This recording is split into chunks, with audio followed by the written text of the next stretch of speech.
Assalamualaikum warahmatullahi wabarakatuh. Perkenalkan, nama saya Tatia Lulu Jonekawati. Saya dari kampus 3 Gandrung, prodi saya Teknik Informatika.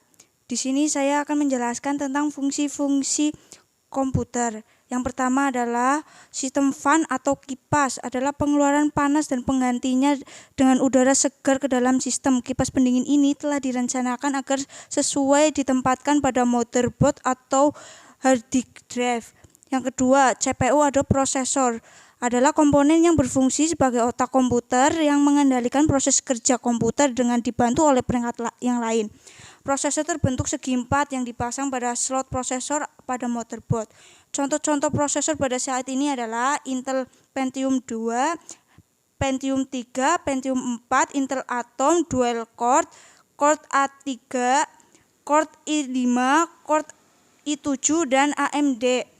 Yang ketiga, memori atau RAM. Memori atau RAM berfungsi sebagai media penyimpanan pada komputer yang bersifat sementara, sehingga setelah komputer dimatikan maka data yang ada pada memori RAM akan dihapus secara otomatis. RAM sangat mempengaruhi kecepatan akses sebuah komputer, sehingga semakin besar kapasitas pada memori RAM maka semakin cepat pula kecepatan akses komputer.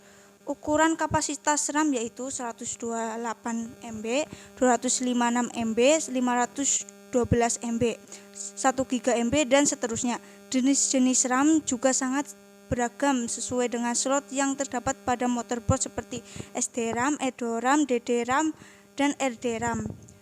Yang keempat, motherboard merupakan perangkat keras pada komputer yang berfungsi sebagai tempat memasang dan meletakkan perangkat seperti prosesor, VGA, RAM, dan perangkat lain. Motherboard merupakan komponen yang sangat penting pada komputer karena motherboard sebagai sirkuit utama yang akan menghubungkan semua peralatan pada komputer.